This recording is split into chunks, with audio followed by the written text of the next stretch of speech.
Hello everyone. So in the previous class, we were discussing about TF-IDF vectorizer, and what we found in this case is the results which are achieved by using the library TF-IDF vectorizer is different from what we calculated from our side. ठीक है, ये जो है हमने notify करा था. ठीक है, डेटा हमारा क्या था? This is the first document, this is the second document, this is the third one, and this is the fourth document. कुछ भी कहो. ओके, इज दिस द मतलब कुछ भी लिखा हुआ है यहाँ पे. ठीक है, तो ये हमारा डेटा था. और we need to vectorize. That means vectorization is a process in which you are going to convert text into numerics. That's what you have to do. और इसके पहले काउंट वेक्टराइजर पढ़ा था. आसान था काउंट वेक्टराइजर का प्रोसेस. वो सबसे पहले क्या करता था? काउंट वेक्टराइजर सारे डॉक्यूमेंट्स में से whatever be the unique words are present, वो उनको आइडेंटिफाई करता था. Okay, so here are the unique words which are present in the complete documents. उसके बाद क्या करता था? हर एक सेंटेंस को मैच करता था वो, कि वो वाला वो वाला यूनिक वर्ड जो है इस सेंटेंस में है या नहीं. ठीक है, that's what it do. All right. तो उसके हिसाब से वो मैट्रिक्स बना लेता था. फाइन, तो मैट्रिक्स तैयार है हमारी यहाँ पे. आसान था, समझ गए थे. उसके TF-IDF आया, term frequency inverse document frequency. ये भी एक तरीका है वेक्टराइजेशन करने का. इसमें अप्रोच उन्होंने अलग बताई.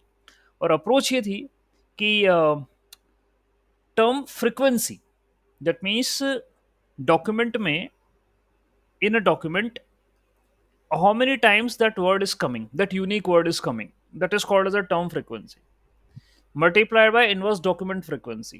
और inverse document frequency जो था वो है log of total number of documents divided by the number of times that word is coming in this document.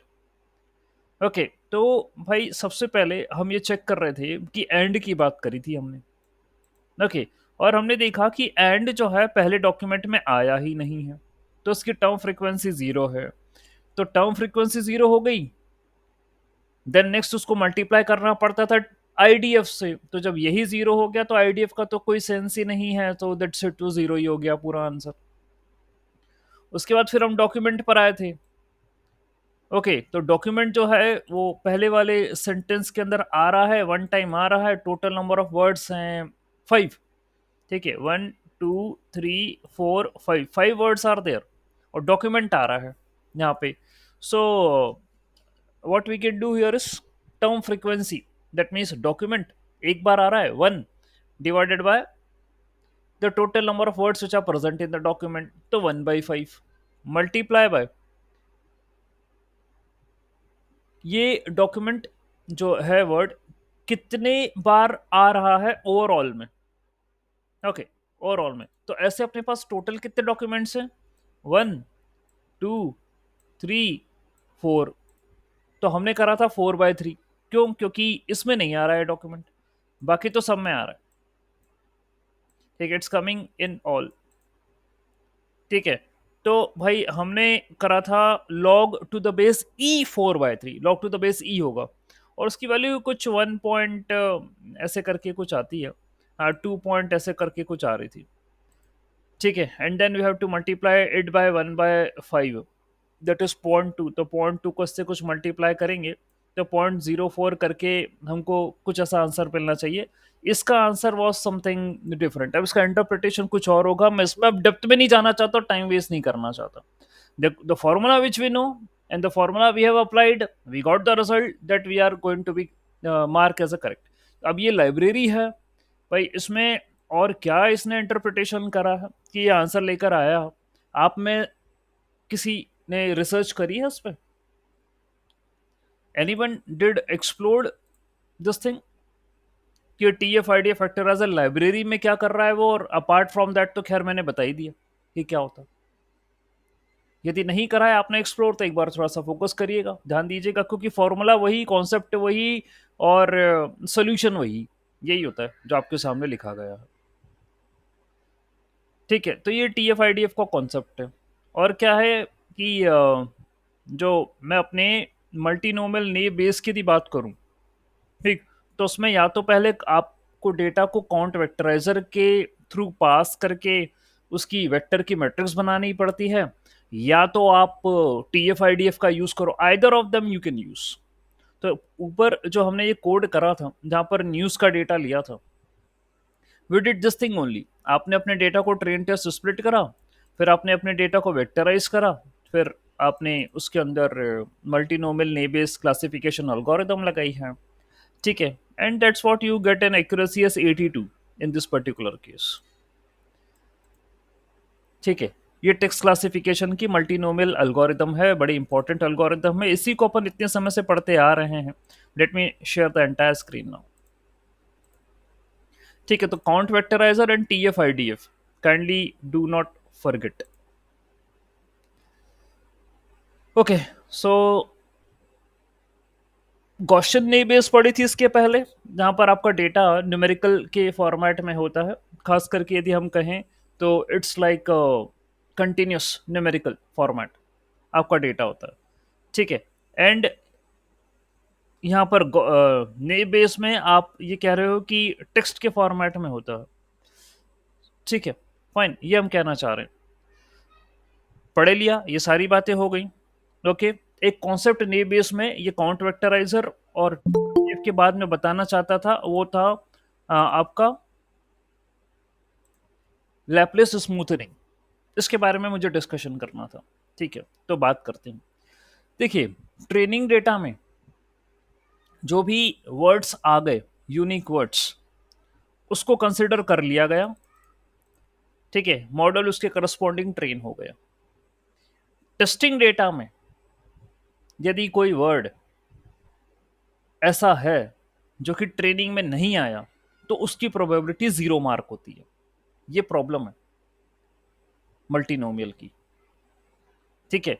So to handle the issue of zero probability for terms not present in the training data, MNB often applies Laplace smoothing or smoothing technique to the probability estimation.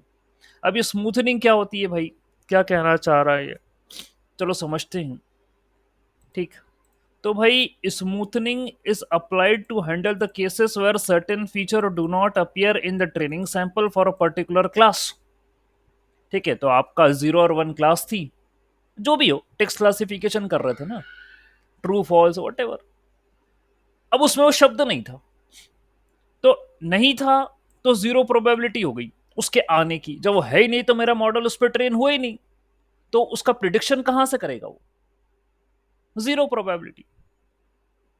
ठीक है, this leads to numerical instability during classification. भाई अब आपका model fail होगा, सीधी सी बात है।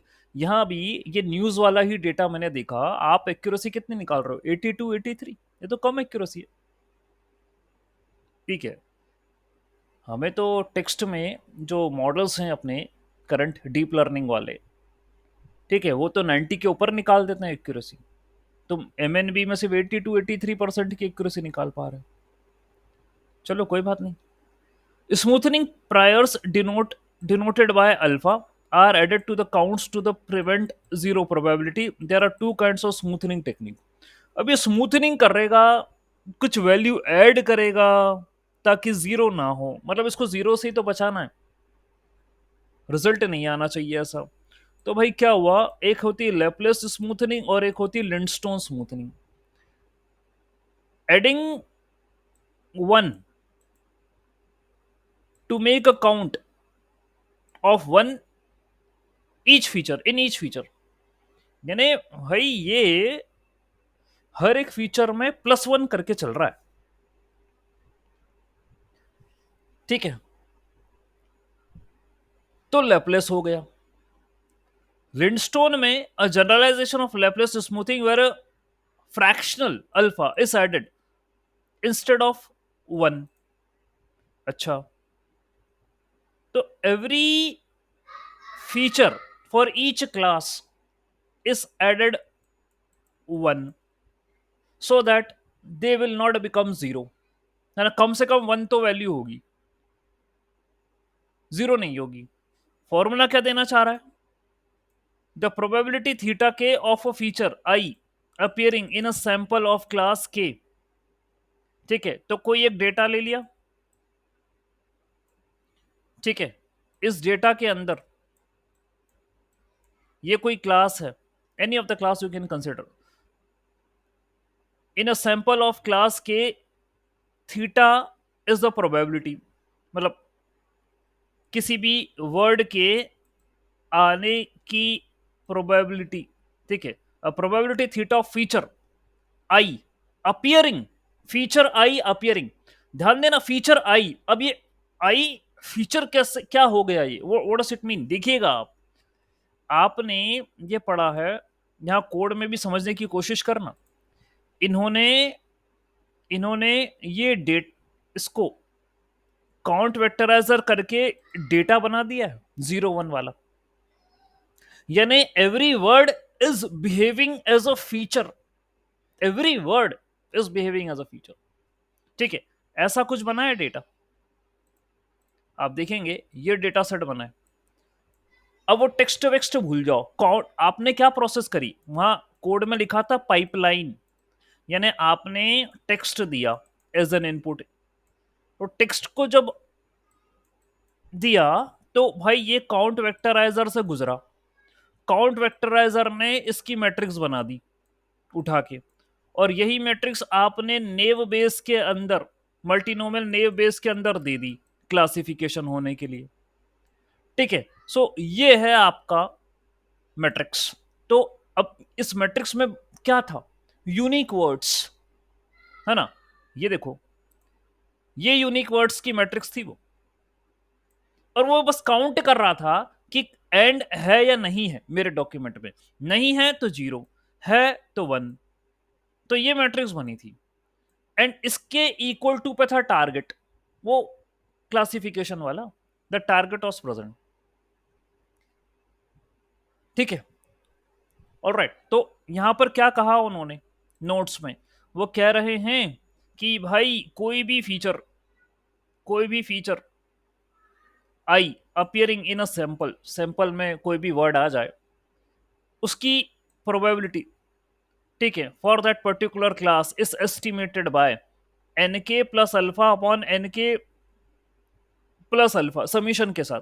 तो N K is the number of times feature appears in the sample, तो नंबर ऑफ टाइम्स तो फ्रीक्वेंसी की बात कर रहा है, यानी वो वर्ड कितनी बार आ रहा है डॉक्यूमेंट में, यदि वो वर्ड आ ही नहीं रहा है डॉक्यूमेंट में तो नंबर ऑफ टाइम्स हो गया 0।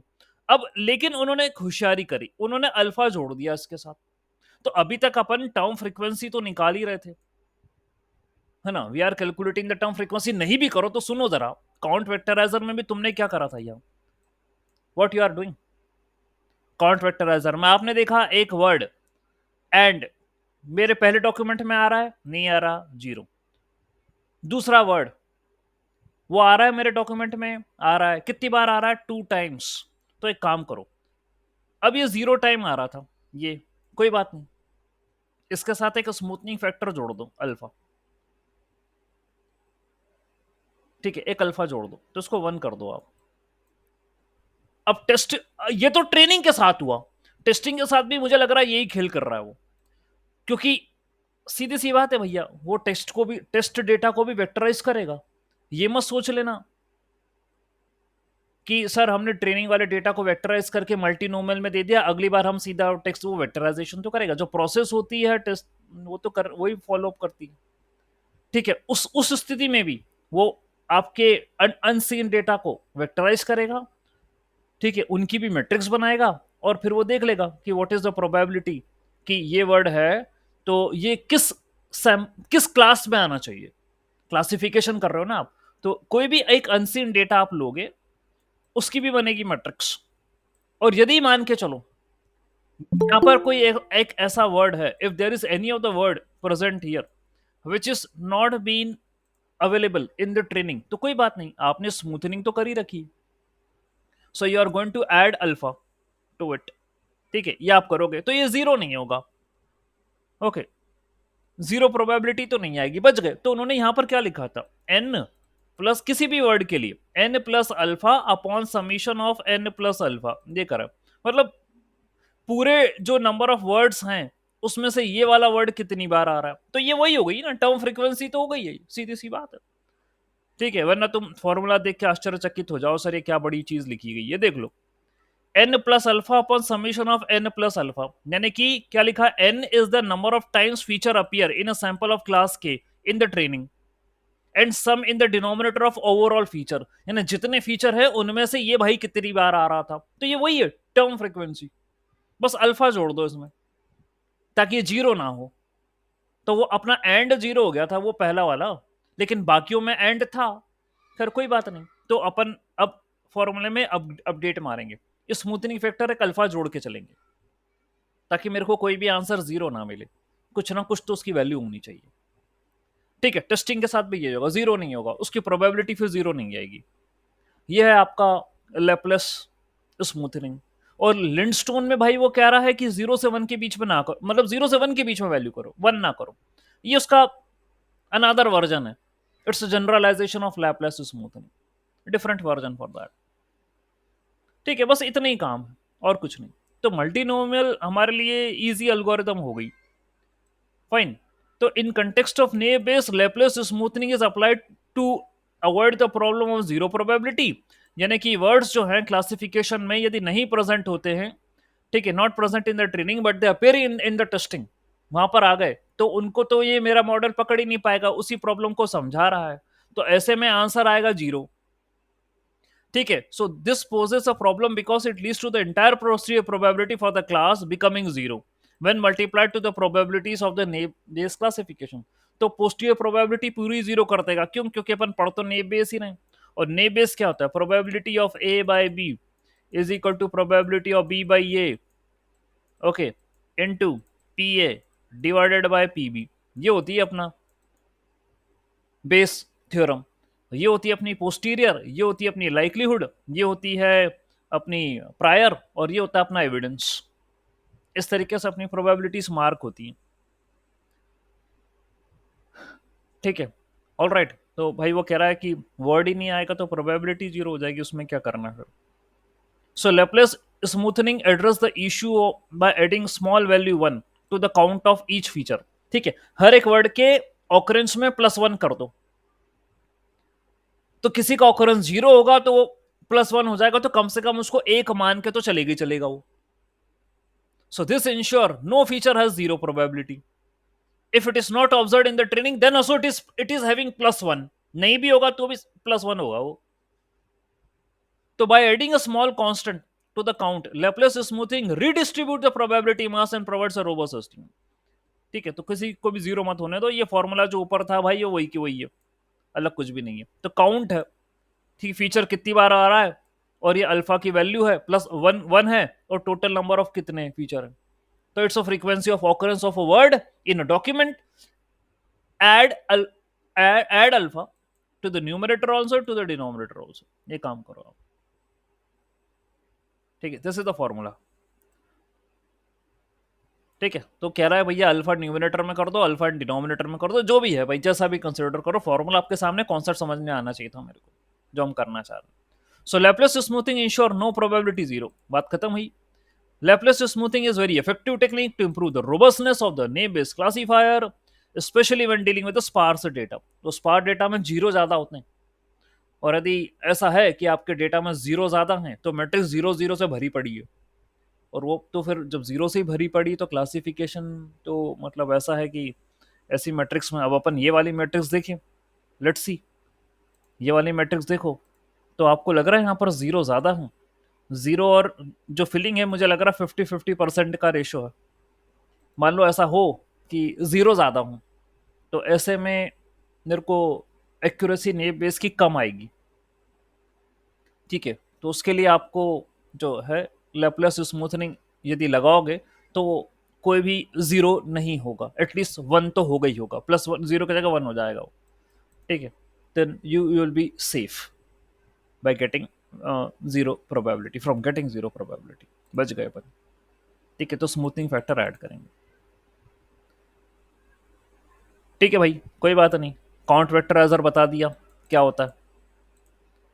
ठीक है, टी एफ आई डी बता दिया क्या होता है, term frequency, number of times word appear in a document divided by total number of terms present in the document multiply by IDF, that means the log of the number of documents divided by number of documents containing the term T.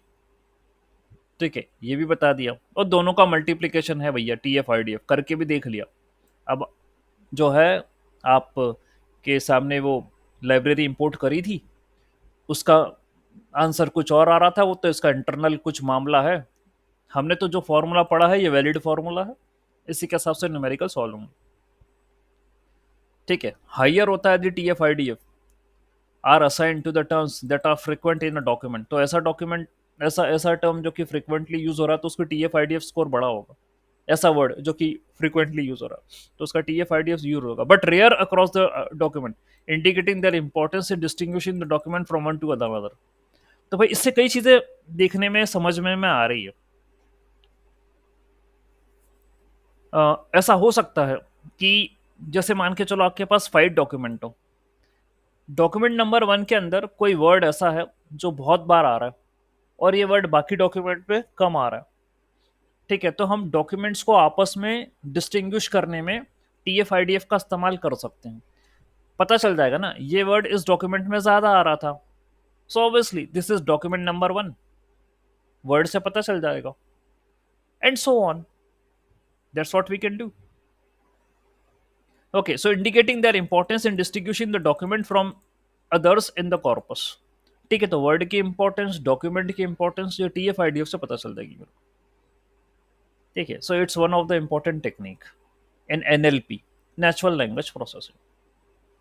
ठीक है, तो ये CV T F I D F का एक ही उद्देश्य है कि तुम जो यूनिक वर्ड्स हैं उनकी लिस्ट बनाओ, उनको फीचर मानो, मैट्रिक्स में उनकी न्यूमेरिकल वैल्यू लिखो, डॉक्यूमेंट के पर्सपेक्टिव यानी सेंटेंसेस के पर्सपेक्टिव, ये काम करो।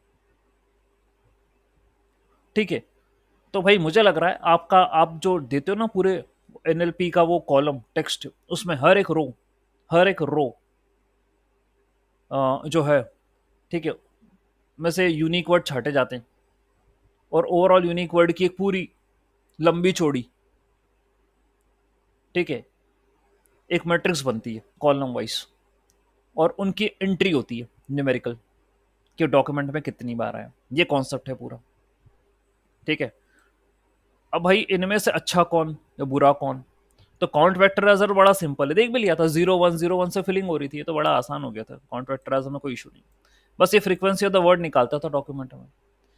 ये इसकी ड्रॉबैक क्या है, ये तो सिंपल है बहुत, ड्रॉबैक क्या है कि वर्ड की इंपॉर्टेंस अक्रॉस द डॉक्यूमेंट ये नहीं बता पाता वो। ठीक है, कि कौन से डॉक्यूमेंट में जो वर्ड आ रहा है वो वहाँ उसका इंपॉर्टेंस क्या है, तो सारे वर्ड्स को इक्वली ट्रीट करता है रिगार्डलेस ऑफ द यूनिकनेस। ठीक है, ये चीज होगी। T F I D F का फायदे क्या है, consider both frequency of a word in a document and their importance also, inverse document frequency भी, यानी उस डॉक्यूमेंट में वर्ड कितनी बार आ रहा है और ओवरऑल डॉक्यूमेंट्स में वो वर्ड कितनी बार आ रहा है, यानी ओवरऑल जो है ये काम करता है, not only specific to a document. तो ऑब्वियसली ये जो है दोनों बातों का ध्यान रखता है। Penalize common words that occur frequently across the documents, giving more weight to the rare words that are more discriminative। Okay, तो कॉमन वर्ड्स को पेनलाइज किया जा रहा है and that occur frequently across the document. ठीक है, जो document में बार बार आ रहे हैं तो उनको ही पेनलाइज कर रहा है। अब ये चीज़ तो भाई फॉर्मूले में कहीं कुछ पेनल्टी वाली ऐसा मुझे तो दिखा नहीं। T F I D F की वैल्यू निकालने का तो फॉर्मूला था, पेनल्टी कहाँ क्या इम्प्रोवाइज करना है या कहीं पुटअप करना है ये नहीं थी। ठीक है, लेकिन इंटरनल इसकी कोई प्रोसेस है, तभी वो जो न्यूमेरिकल वैल्यू आ रही है T F I D F library की, ठीक है, उसका पूरा एक फाइल है, ठीक है, जो छुपी होगी आपके जो है एस के लर्न के अंदर। ठीक है, वो ओवरऑल फिर आपको रिजल्ट दे रहा है। ये देखिए एस के लर्न के फीचर एक्सट्रैक्शन के टेक्स्ट के अंदर काउंट वेक्टराइजर है और T F I D F भी वहीं पर ही है। तो पेनल्टी देना है या कैलकुलेशन करना है ये सब उसने काम कर रखे होंगे। ठीक है, तो उस हिसाब से ही फिर ये रिजल्ट लेकर आया है।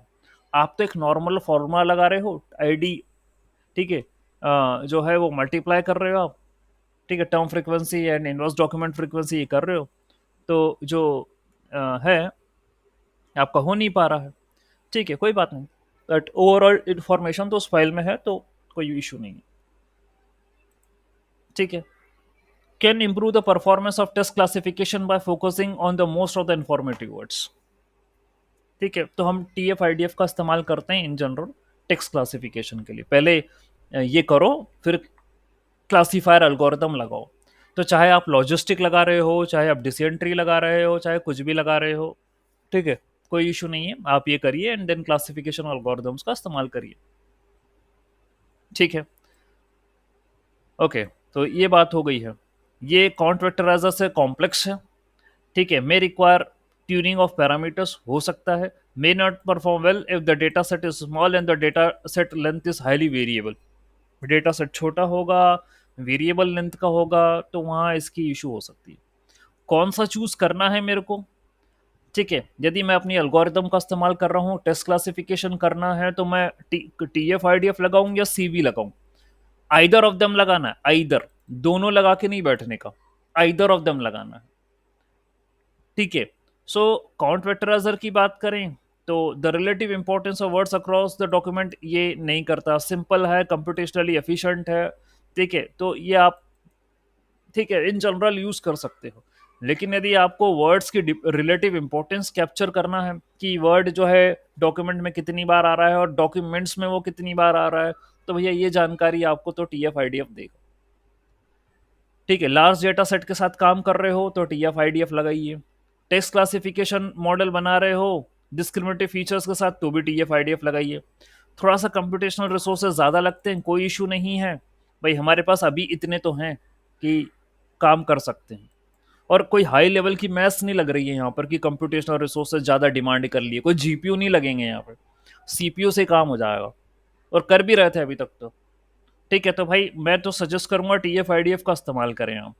ठीक है, T F I D F C B से अच्छा बेहतर काम करता है, तो आप तो T F I D F ही लगाइए।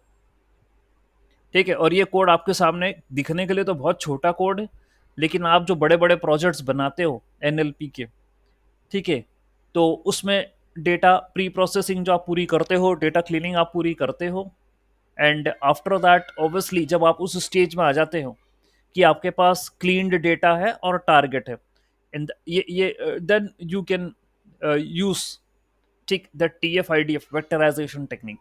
तो आप टारगेट को 0 1 के अंदर कन्वर्ट करो, उसको लेबल इनकोड करो, और जो टेक्स्ट है उसको आप T F I D F vectorizer के अंदर दो। ठीक है, ये देने के बाद सीधा आप अपनी अल्गोरिदम लगा दो क्लासिफिकेशन करने के लिए मल्टीनोमियल नेम बेस, जैसे ऊपर यहाँ पर लगाई है। ठीक है, यहाँ एक जगह पाइपलाइन करी थी क्रिएट, कहाँ गया वो कोड मल्टीनोमियल का? ओके, ये है, ये क्वेश्चन हो गया। ठीक है, ये रहा, ये पाइपलाइनिंग करी है। ठीक है, तो पाइपलाइन नहीं करना है तो पहले आप T F I D F लगा दीजिए, जो आंसर है उसको मल्टीनोमियल में दे दीजिए। ठीक है, बढ़िया क्लासिफिकेशन रिजल्ट आपको सामने आ जाए, कोई हार्ड एंड फास्ट नहीं है इसकी कोडिंग, आसान। उसके बाद ने बेस में आपको एक और कॉन्सेप्ट है, एक और टाइप होता है नेव बेस का। ठीक है, that is complement naive Bayes. ये एक अलगोरिदम और होती है, एक टेक्निक और है कॉम्प्लीमेंट वाली। ओके, तो what is this complement naive base algorithm, इसके बारे में भी पढ़ते हैं अपन।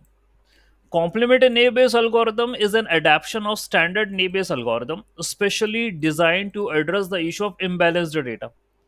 अब भाई हमने तो ये पढ़ रखा है डेटा इम्बैलेंस्ड देने का नहीं, डेटा तो बैलेंस करके ही दो आप, नहीं तो वैसे ही खेल हो जाएगा, बायस हो जाएगा मेरा मॉडल, तो ये तो हम करते नहीं। ये 2003 में इंट्रोड्यूस हुई थी, यानी 20-21 साल पहले हुई थी। आप जो भी एल्गोरिथम पढ़ रहे हो आज, ये सब देखिए, पहले के टाइम पर मैथमेटिक्स कितनी स्ट्रांग थी, हम क्या सब समझें। अभी करंट में आप कह रहे हो कि हमने इतने बड़े बड़े मॉडल बना दिए, एलएलएम बड़ा बना दिए, ये भाई इन्हीं मैथ्स की बदौलत है, ये फाउंडेशन है जो अभी आप कर रहे हो, पढ़ रहे हो, बना रहे हो।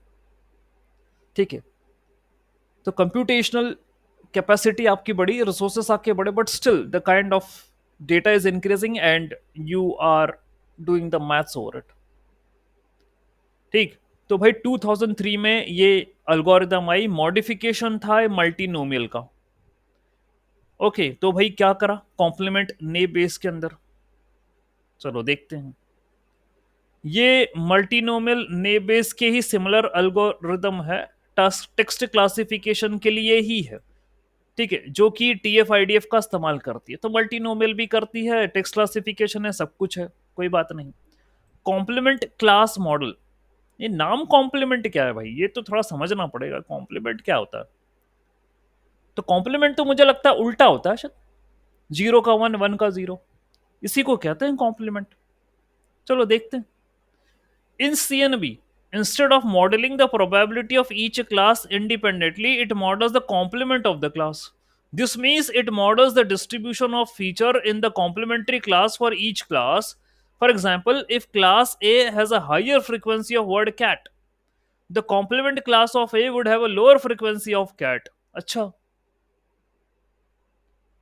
यार, क्लास ए में कैट है, उसकी फ्रीक्वेंसी ज्यादा है, तो ये उसका कॉम्प्लीमेंट निकाल रही है। complement of class A would have a lower frequency of cat। ठीक है, क्या हो जाएगा ऐसा करने से, ये तुम उल्टा निकाल के कर क्या लोगे। चलो देखते हैं और समझने की कोशिश करते हैं। Frequency based weighing, CNB assigns weights to feature based on their frequencies in the complement class. अच्छा, तो तुमको सीधा नहीं चलना, ये कह रहा है हम तो कॉम्प्लीमेंट चलेंगे। अभी तक मल्टीनोमियल में तो अपन फ्रीक्वेंसी कैलकुलेट कर रहे थे किसी वर्ड की, काउंट वेक्टर अजर के माध्यम से, टीएफ आईडीएफ के माध्यम से, फ्रीक्वेंसी कंसिडर करके उनको मैट्रिक्स में असाइन कर रहे थे। अब ये भाई बोल रहा है कि नहीं, कर ली तुमने फ्रीक्वेंसी कैलकुलेट, तुम तो कॉम्प्लीमेंट निकाल लो उसका। मतलब क्लास ए में वर्ड कैट की फ्रीक्वेंसी ज्यादा है तो उसकी कॉम्प्लीमेंट में कम होगी। तो भाई मुझे ऐसा लग रहा है, यदि आपकी वैल्यू 0 से 1 के बीच में आती है, if the value comes between 0 to 1, for example class ए के अंदर कैट की वैल्यू आ रही है 0.8, तो ये उसका कॉम्प्लीमेंट निकाल लेगा, यानी 1 - 0.8 इसको 0.2 कर देगा। ये कॉम्प्लीमेंट है ना, 1 - करो, तो उसकी फ्रीक्वेंसी कम कर दी इसने आने की।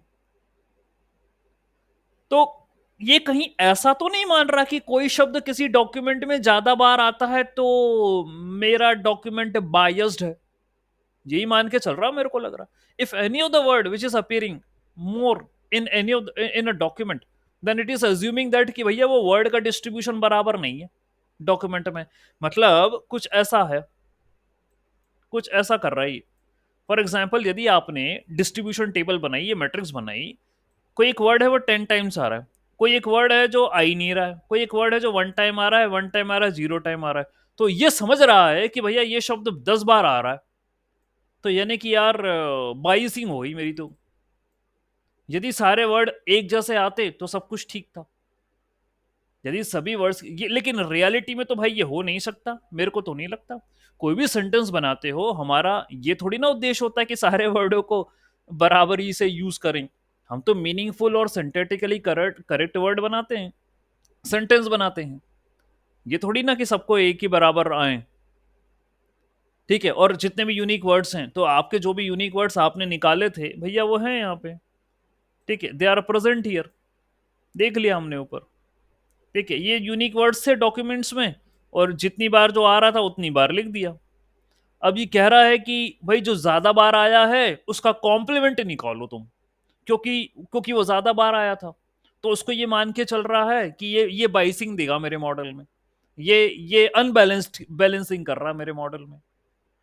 भाई हम तो अनबैलेंसिंग का कॉन्सेप्ट ऐसा पढ़ते थे, अच्छा वो भी with respect to class A. ये समझिएगा, यदि एंड नाम का वर्ड क्लास ए के अंदर 90% 90 टाइम्स आ रहा है और दूसरे वर्ड्स कम आ रहे हैं, तो इसका मतलब यह है कि आप अनसीन डेटा या अनसीन टेक्स्ट दोगे, यदि उसमें एंड है तो ये क्लास ए की तरफ इशारा कर देगा। ये इस तरीके से इंटरप्रेट कर रहा है इस प्रॉब्लम को, कि आप पूरे के पूरे वर्ड पे रिलाय हो गए, और वर्ड के ही ऑकरेंस के कारण आप ये बोल रहे हो कि कौन सी क्लासिफायर आएगी। तो क्लास ए में एंड ज्यादा आ रहा था, और अनसीन डेटा में यदि एंड है तो भैया उसका कंट्रीब्यूशन उछल के ज्यादा हो गया। तो बोलेगा नहीं क्लास ए होगी। अब जरूरी थोड़ी ना कि वो क्लास है, वो क्लास बी भी हो सकती है। लेकिन मुझे लग रहा है ये इंटरप्रिटेशन अनबैलेंसिंग का इस तरफ इशारा कर रहा है, according to what I feel. ये बायसिंग है, ये अनबैलेंसिंग है। तभी उसने बोला कि यदि किसी वर्ड का ज्यादा आती है फ्रीक्वेंसी, तो उसको उसका कॉम्प्लीमेंट करो, उसको कम कर दो। That is called as a complement. ठीक है, तो ऐसा मेरा मानना है, समझना। ठीक है, और आई होप यदि आपके कोई व्यूज ओपिनियन हो तो आप यहाँ रख सकते हैं। तो लाइव क्लास है, लाइव पढ़ रहे हैं, सब कुछ सामने है आपके। ठीक, तो भाई कम करके बैठ गया ये। कम करने के बाद क्या करा उसने, वेट भी असाइन करे सारे फीचर को, सारे वर्ड्स को वेट असाइन करके बैठा है based on the frequency of complement class. तो कॉम्प्लीमेंट क्लास की जो वैल्यू है उससे करस्पॉन्डिंग वेट असाइन कर रहा है। Feature that occur frequently in the complement class of a particular class are given lower weight, and while the features that occur less frequently are given the higher weights। अब क्या meaning हुआ इसका? Features that occur frequently in the complement class, ऐसे शब्द जो complement class में frequently occur हो रहे हो, बार बार ऑकर हो रहे हो, ऐसे वर्ड, उनको कम वेट दिया गया। और जो कम बार ऑकर हो रहे हैं उनको ज्यादा वेट दिया, क्योंकि वो कम थे। और जो कम हैं उनको बढ़ाना पड़ेगा, और जो ज्यादा हैं उनको कम करना पड़ेगा। ये वेट असाइनमेंट हो रहे हैं। तो अच्छा, ये एक्चुअल क्लास को बिलोंग, उस एक्चुअल क्लास को नहीं, कॉम्प्लीमेंट क्लास के हिसाब से सोच समझ कर रहा है। ठीक है, वो वाली स्थिति हो रही है यहाँ पे, not to the actual class considering the complementary class. ठीक, तो पहले कॉम्प्लीमेंट्री क्लास निकालिए। क्लास है तो उसका कॉम्प्लीमेंट करिए। कॉम्प्लीमेंट क्या है ना, कि वो वर्ड के रेस्पेक्ट में होगा। ठीक है, तो ऊपर वाली लाइन और नीचे वाला पैराग्राफ, ये दोनों ये पढ़ बता देता हूं फिर से आपको। If there is a class A which is having a frequency of word cat more, then complement of class A would be lower frequency of cat. ठीक है, वो मैंने आपको यहाँ क्लियर कर दिया था, 1 माइनस कर देना भाई।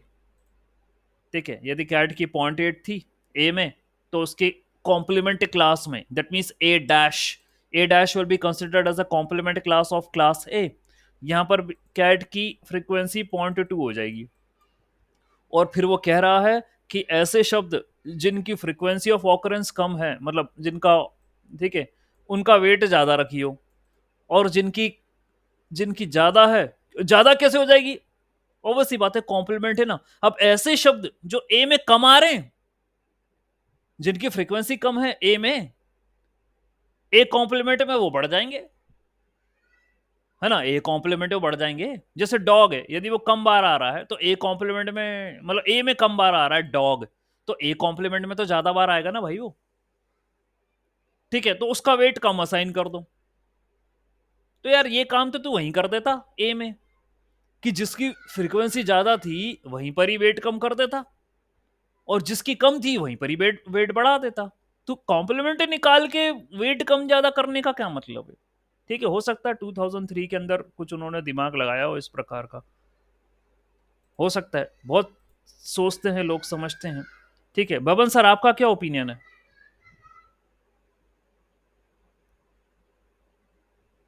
Yes sir. सर थोड़े दूसरे काम कीजिए, सॉरी। सुन तो रहे ना आप मुझे? सर सुन तो रहे हो ना? हाँ सुन रहा हूँ, लेकिन दूसरे काम में बिजी हूँ। हाँ सर, बिजी रहो, कोई इशू नहीं है सर, लेकिन आप सुनते रहिए मुझे। हाँ हाँ वो है। ठीक है, बाकी बाकी लोगों का भी क्या ओपिनियन है? Yes, there are other people also. Dilip sir भी हैं यहाँ पर, यहाँ श्री है, नीलेश सर हैं, अनिल सर हैं, देवेश भी सुन रहा है, अनमोल सर है, अमोल सर है। सर क्या ओपिनियन है आप लोगों के इस कॉन्सेप्ट को लेकर?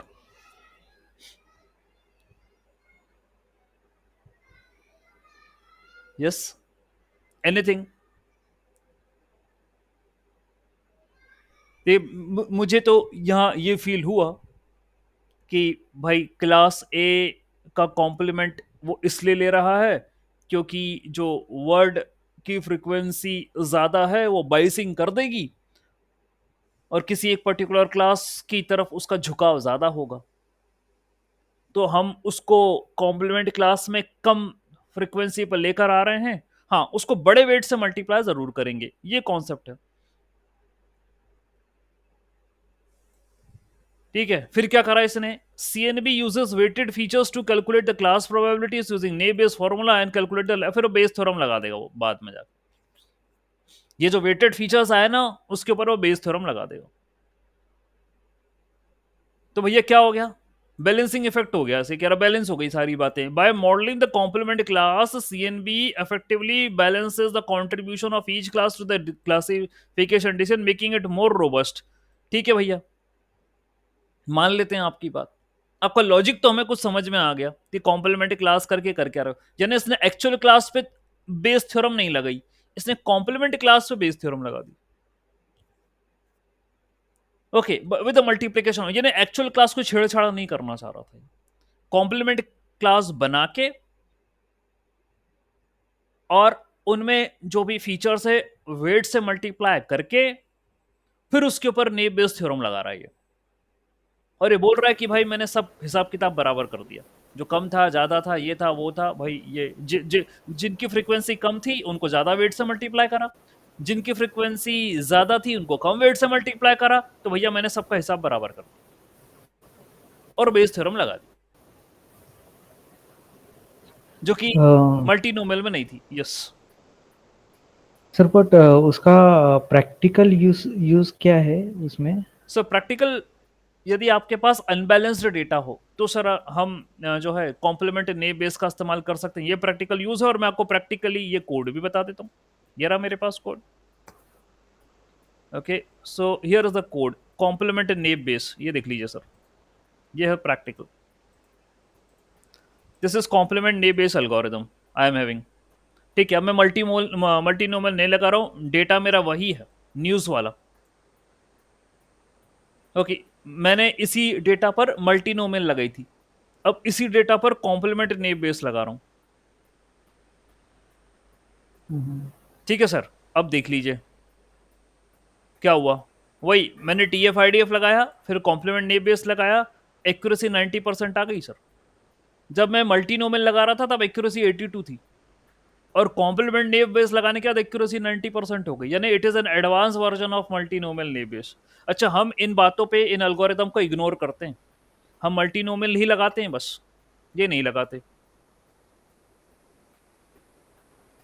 ठीक है, लेकिन अभी आप खुद देख रहे हैं कि यदि डेटा में अनबैलेंस्ड है डेटा, ठीक है, तो सर कॉम्प्लीमेंट नेब बेस काम कर गया और उसने एक्यूरेसी अच्छी दे दी, 90% आई। और यहाँ पर आप देख सकते हैं the score was in case of, ये देखिए 82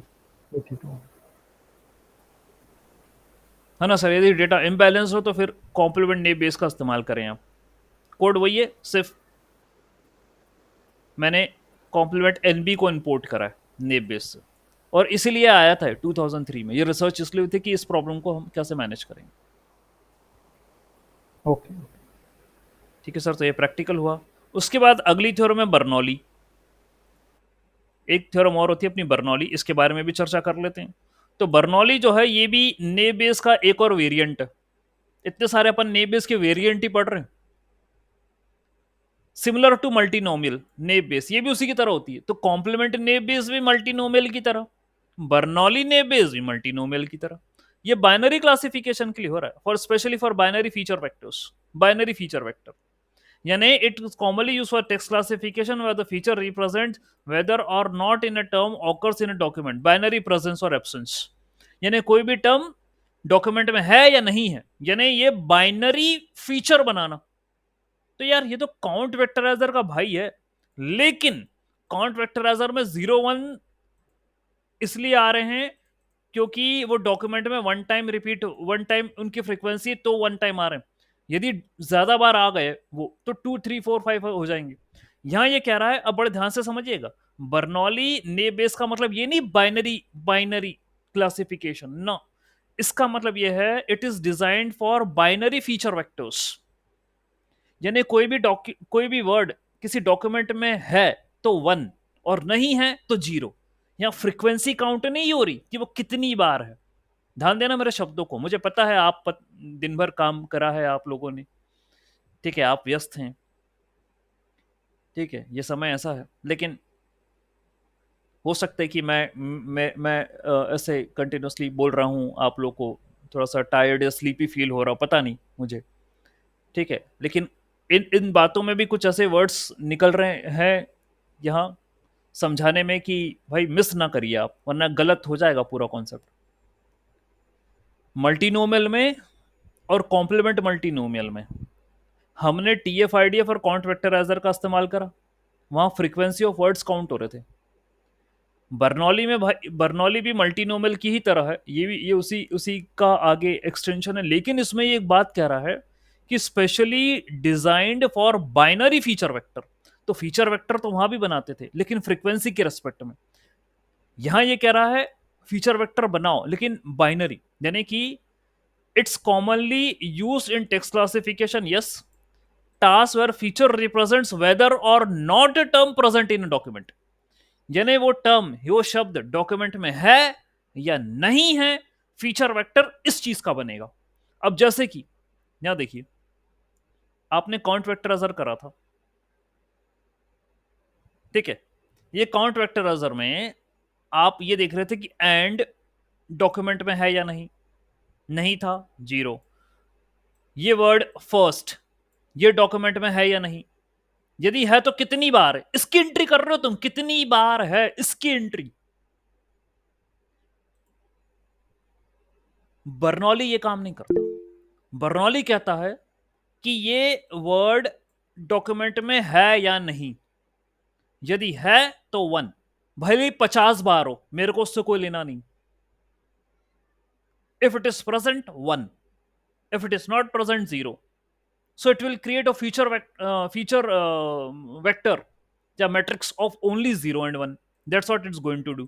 ये काम करेगा ये। सर ये बर्नौली वाला स्पैम क्लासिफिकेशन हाँ करते हैं ना, ये टेक्स्ट क्लासिफिकेशन के लिए मल्टीनोमियल भी यूज होता है, बर्नौली भी यूज होता है, कॉम्प्लीमेंट नेव बेस भी सब यूज हो सकते हैं। स्पैम हैम जो क्लासिफिकेशन करते हैं उसके लिए सब होगा यूज। आप कॉन्सेप्ट पे फोकस करिए। यदि आपसे कोई पूछे, यार पता होना चाहिए बर्नौली नेव बेस क्या होता है, आपको बोलना है कि हाँ वर्ड यदि डॉक्यूमेंट में है तो 1, नहीं है तो 0। We are not talking about the frequency, कितने नंबर ऑफ टाइम्स वो है, बस यही कॉन्सेप्ट है बर्नौली का, ठीक है। तो उसकी भी मैट्रिक्स कुछ ऐसी बनेगी, लेकिन यहाँ 2 नहीं आएगा उसमें, क्योंकि वो काउंटिंग नहीं कर रहा कि कितनी बार आ रहा है, उसे 0 1 की बात कर रहा है, ठीक है। तो बस ये आपका बर्नौली हुआ, यहां भी वही है, बस इस लाइन को पकड़ लो, the feature represent the presence 1 and absence 0, ठीक है। तो बस बाकी बाइनरी डेटा बनता है उसके अंदर, बाइनरी इनपुट होगा, ये यही मान के चलता है कि भाई फीचर्स आपस में इंडिपेंडेंट है, ठीक है। तो ये तो बेस थ्योरम का कोर कॉन्सेप्ट है कि वो मान के चलता है कि features independent of each other है, और टेक्स्ट क्लासिफिकेशन में भाई इसका यूज होता है, ठीक है। तो भाई हम करते ही हैं, ठीक है, टेक्स्ट क्लासिफिकेशन करते ही आ रहे हैं। इसमें भी स्मूथनिंग वाला फैक्टर होगा, क्यों क्यों होगा, क्योंकि भाई यदि आप मान के चल रहे हो कि कोई शब्द नहीं है डॉक्यूमेंट में तो उसको 0 कर रहे हो, ऐसा ना हो कि आपके बहुत सारे 0 हो जाए, यानी आपकी स्पार्स मैट्रिक्स बन जाए। ऐसी स्थिति में स्पार्सिंग हो जाएगी, स्पार्स हो जाएगी तो वही तुम वो स्मूथिंग में फंस गए 0 प्रोबेबिलिटी में। तो भाई आप वही करो, +1 ऐड करो भाई, ठीक है, लैपलेस करो आप, कुछ ना कुछ तो देखो आप, ठीक है, स्मूथिंग का लफड़ा यहां भी आ जाएगा, ठीक है। So the decision rule of Bernoulli is based upon the formula px by y, ith probability of ith feature present in the sample y। ये कुछ डिसीजन रूल लगा रहा है वो, ठीक है। Sir decision rule explicitly penalise the non occurrence of a feature that is an indicator of class y। This is different from multinomial which could simply ignore a non occurring feature.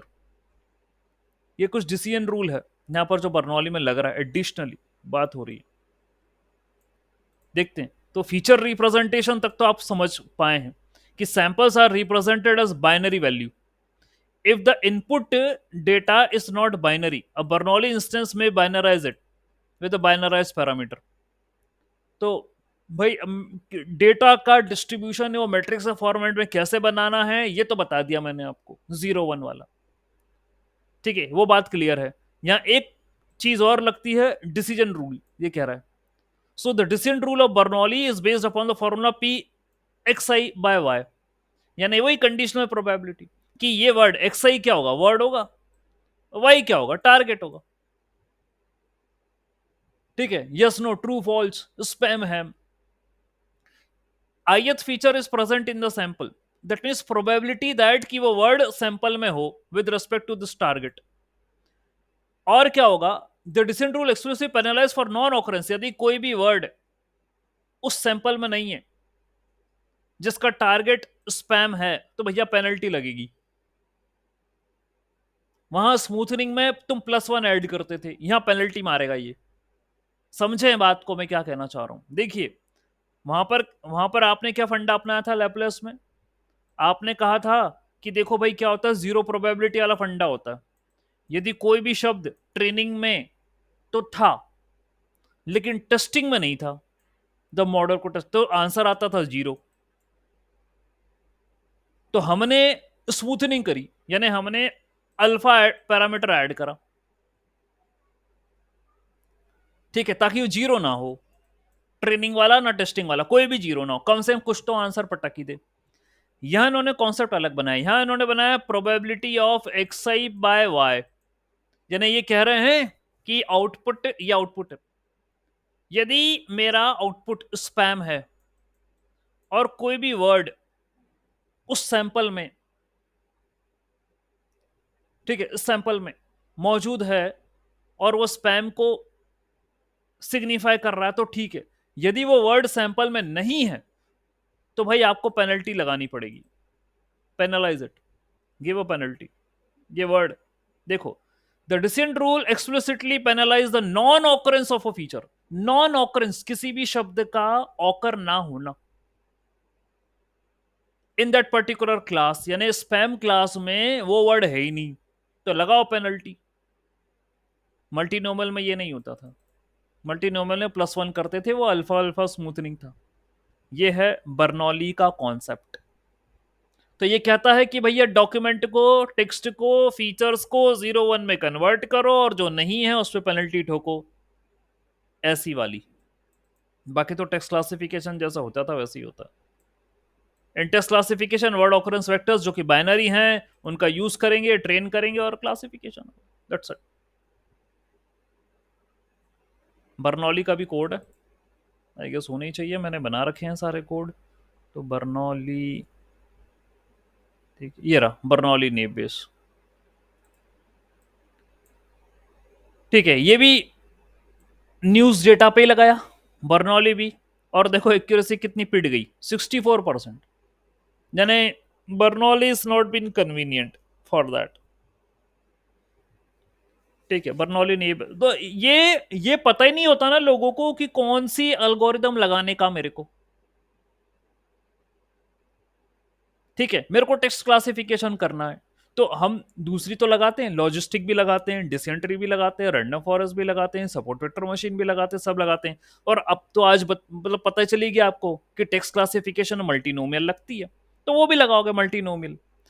उसके बाद क्या और लगा सकते हो, तो आप complement भी लगा सकते हो, बर्नौली भी लगा सकते हो टेक्स्ट क्लासिफिकेशन के लिए। लेकिन देख लेना अप्रोच अलग है तीनों की, है वो मल्टीनोमियल का एक्सटेंशन, अप्रोच अलग है। कॉम्प्लीमेंट में कॉम्प्लीमेंट लेकर वो अनबैलेंस डेटा होता है ना, तो वहां पर मदद करती है कॉम्प्लीमेंट। तो हो सकता है यदि जहां पर मल्टीनोमियल फेल हो रहा हो वहां कॉम्प्लीमेंट आपको अच्छा आंसर दे दे। और बर्नौली तो भैया ऐसी है कि इसमें ऑकरेंस ऑकरेंस कितनी बार आता, फ्रीक्वेंसी तो ये काउंट करता नहीं, बस ये देखता है वर्ड है डॉक्यूमेंट में तो 1, नहीं है तो 0, बस ये खेल है इसका बर्नौली का, ऐसे टेक्स्ट क्लासिफिकेशन करता है। ठीक है, बात समझ आई। और बाकी इसमें वो है कि डिसीजन रूल है इसमें। पेनलाइज करो यदि कोई वर्ड नहीं है तो किसी क्लास में, ठीक है। So it there is certain kind of maths which is been used beside, ठीक है। फिर एक होती कैटेगरिकल नेम बेस। अभी कैटेगरिकल नेम बेस क्या भाई, ये भी नेम बेस का आगे दूसरा वेरिएंट है, खास करके कैटेगरिकल फीचर्स के लिए। तो अभी तक अपन जितना भी कार्यक्रम कर रहे थे वो न्यूमेरिकल फीचर्स के लिए कर रहे थे। तो न्यूमेरिकल में सबसे पहले अपने पास गॉसियन नेम बेस आई, जिसमें न्यूमेरिकल फीचर तो हैं लेकिन सारे कंटिन्यूस हैं। अब यदि कैटेगरिकल फीचर हो तो क्या करें, तो कैटेगरिकल नेम बेस एल्गोरिदम है which assume continuous features following a Gaussian distribution and multinomial naive Bayes which is suitable for a discrete features counts. Categorical naive Bayes are used for dealing with the feature that are categorical in nature, जो categorical होते हैं, ठीक है। Categorical in nature, categorical data, yes no true false, यदि ऐसा कोई data दे रखा हो, ठीक है। मुझे लग रहा है यार अपन ने वो करा था ना ये एक प्रॉब्लम, ये वाला, ये देखो इस पे लग जाएगी, इस पे कैटेगरिकल नेम बेस लग जाएगी। क्यों, क्योंकि एनिमल भी categorical, size of the animal भी कैटेगरिकल, बॉडी कलर भी कैटेगरिकल और टारगेट भी कैटेगरिकल, इस पे लग जाएगी categorical naive base. Feature feature categorical है ना। आपसे कोई पूछे कि यदि सारे फीचर कैटेगरिकल को हो तो कौन सी नेम बेस लगाओगे, ये मल्टीनोमियल न बदल देना भाई, कैटेगरिकल नेम बेस लगाएंगे इस पे, सारे फीचर कैटेगरिकल हैं,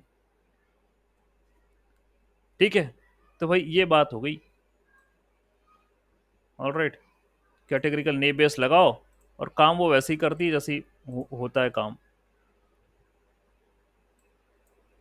ठीक है। तो क्या हुआ भैया, कोड देख लेते हैं इसका। कैटेगरिकल लगाइए, ये रही कैटेगरिकल, इरीज डेटा है, I am taking the iris data और उस पर कैटेगरिकल नेम बेस लगाइए, 95% की एक्यूरेसी आई है।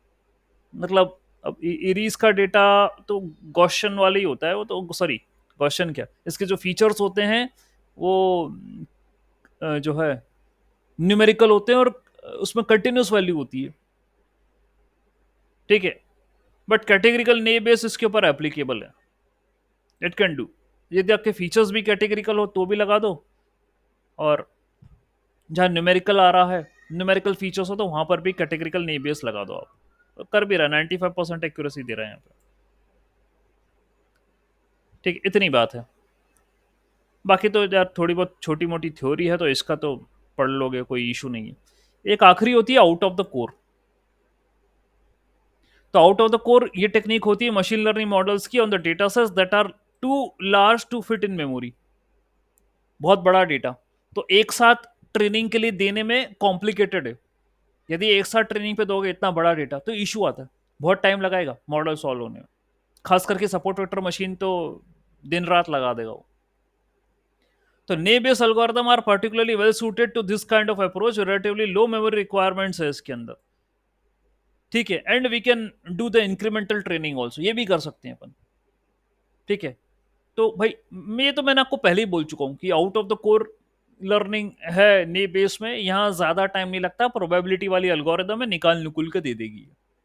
इसकी मैथ्स भी इतनी कॉम्प्लिकेटेड है नहीं जो अभी तक हम समझ पा रहे हैं, ठीक है। So it will give you the result as quickly as possible. Rest of the algorithm will take time with the data set is large, specially SVM, ये तो बहुत ज्यादा टाइम लेगा क्लासीफाई करने के लिए, बाकी ये नहीं लेंगे, ठीक है। तो नेम बेस्ड एल्गोरिदम में इस टेक्निक्स में इनमें हमने प्रोबेबिलिटी वाली बातों को देखा, एक बार रिवीजन हुआ हमारा, पोस्टीरियर, प्रायर, लाइकलीहुड, वो जो कॉन्सेप्ट्स हमने प्रोबेबिलिटी में पढ़े थे उनका रिकॉल हुआ यहाँ पे, ठीक है। और हमने सारे वर्जन देख लिए नेम बेस के, ये भी बता दिया कौन कहाँ पर लगती है। इट्स नॉट लाइक दैट कौन किससे बेटर है, नहीं, यहाँ वाला मैटर नहीं है, कौन कहाँ एप्लीकेबल है ये इंपॉर्टेंट है। तो यदि आपका न्यूमेरिकल डेटा हुआ पूरा तो गॉसियन लगाओ, यदि टेक्स्ट क्लासिफिकेशन करना है तो मल्टीनोमियल लगाओ, या कॉम्प्लीमेंट मल्टीनोमियल लगाओ, या बर्नौली बर्नौली जो है नेम बेस लगाओ। लेकिन तीनों की अप्रोच अलग अलग है, जिस पे देख लेना अच्छा स्कोर आ जाए उसको पकड़ लेना, ठीक है, एक कैटेगरिकल भी होती है, अभी लास्ट में पढ़ी, तो यदि आपको कैटेगरिकल डेटा है तो कैटेगरिकल नेम बेस लगाओ, बात खत्म। इतनी कहानी है भाई नेम बेस की। और इस कहानी के साथ ही भाई मेरा सुपरवाइज खत्म हुआ। Okay, let me stop sharing and from tomorrow